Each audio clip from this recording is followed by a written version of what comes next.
अस्सलामु अलैकुम वरहमतुल्लाहि वबरकातुह। उम्मीद करता हूँ आप सभी बखैर व आफ़ियत से होंगे।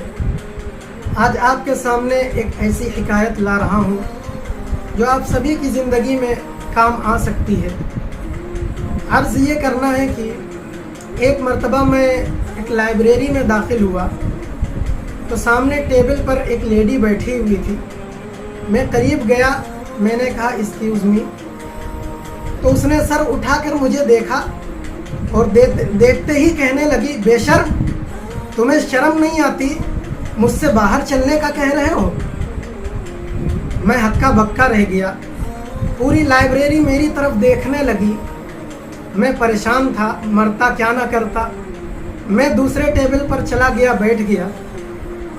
कुछ देर के बाद वही लेडी अपना काम वाम करके मेरे पास आई और कहने लगी, सर, मैं एक नफ्सियाती तालिबा हूँ। मुझे मालूम है आपके दिल का हाल, आप क्या सोच रहे होंगे, इस वक्त आपको कैसा लग रहा होगा।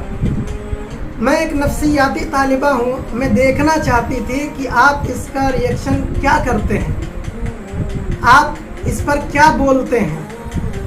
मैंने बस ऐसे ही किया तो मुझे भी गुस्सा, मेरे दिल में भी गुस्सा था। मैंने भी ज़ोर से चीख मारी कि तुम्हें शर्म नहीं आती, मुझसे बाहर जाने के पैसे मांग रही हो,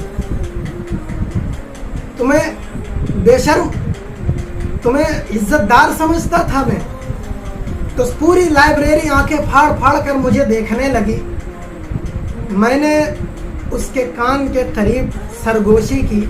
मैंने कहा, एक्सक्यूज़ मी, मैं कानून का तालिब इल्म हूँ। मुझे मालूम है कि कब और कैसे किसी को मुल्जिम बनाना है, कैसे मुल्जिम बनाया जा सकता है। मैं कानून का तालिब इल्म हूँ।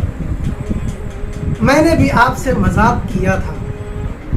इस हिकायत को बयान करने का मकसद सिर्फ इतना है कि अगर लोगों के दिलों का हाल मालूम करना है, लोगों को जांचना है, लोगों को पढ़ना है, लोगों को समझना है कि इसके दिल में क्या है, लोगों का रिएक्शन मालूम करना है, तो किसी मजलिस में मत करना, क्योंकि इससे रुसवाई का ख़तरा है, बेइज्जती का ख़तरा है। ये अमल मजलिस में नहीं होना चाहिए, किसी के सामने नहीं होना चाहिए। अगर तुम लोग ऐसा करोगे तो कहीं ऐसा ना हो लेने के देने पड़ जाए।